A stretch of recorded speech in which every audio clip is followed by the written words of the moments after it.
सकाळ सकाळी एवढ्या साऱ्या बॅगा घेऊन आम्ही आलोय कुठे हे पुढे तुम्हाला सांगते, पण त्या अगोदर आहे ना घरात सर्व काही आवरून वगैरे घेतलं, पण दिवसभराचं मला काही शूट करता आलं नाही म्हणून म्हटलं चला संध्याकाळचंच तुमच्याबरोबर शूट करते. आता हा व्हिडिओ आहे 2-3 दिवसाच्या अगोदरचा, पण मी गावी आल्यामुळं मला काही शूट करता आलं नाही. असो तर त्याआधी आहे ना मस्त इकडे लक्झरीमध्ये आम्ही बसलेलो होतो आणि मग तिथंच घेतलं शूट.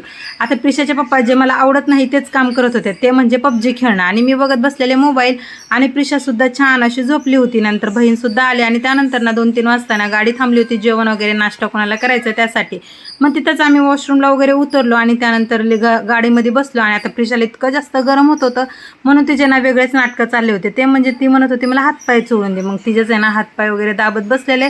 आणि बसमध्ये खरंच खूप जास्त आम्हाला गरम होत होतं. मग तिला हातपाय वगैरे दाबून दिले आणि त्यानंतर आम्ही परत झोपलो. आणि मग काय पहाटे सकाळ सकाळी आम्ही आहे ना मस्त निसर्गाचा छान असा व्हिडिओज वगैरे काढून घेतला आणि खरं खूप छान वाटत होतं आणि इतकं सुंदर वाटत होतं ना. आणि त्यानंतर झोपीतनं तर मी उठले होते, पण उठल्यानंतर ना माझे हात पाय तोंड इतकं सुजलेलं होतं ना, तुम्ही व्हिडिओमध्ये बघू शकता.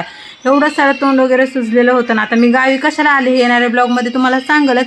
त्यानंतर ज्या काही गाडीमध्ये बस मागे ठेवलेलं ना बॅग इतके जास्त खराब झालेले होते ना, खूप जास्त. मग फायनली सर्व रिक्षा वगैरे केले. आता हे लोकेशन बघून ना तुम्ही मला कमेंटमध्ये नक्की सांगा की मी कुठे आले. असो त्यानंतर ना सर्व काही रिक्षामध्ये ठेवून मग आम्ही निघालो घराकडे. आता घराकडे येताना 15 ऑगस्ट असल्यामुळे छोटे छोटे लेकरं इतके सुंदर दिसत होते ना, छान असं आवरून वगैरे घेतलेलं. आणि फायनली मी माझ्या घराच्या जवळ आले. आता कुठे आले हे मी तुम्हाला येणाऱ्या ब्लॉगमध्ये सांगेल. चला मग पुन्हा भेटू अशाच एका व्हिडिओमध्ये. तोपर्यंत व्हिडिओला लाईक आणि शेअर करा, आपल्या यूट्यूब चॅनल सबस्क्राईब करा. तोपर्यंत बाय.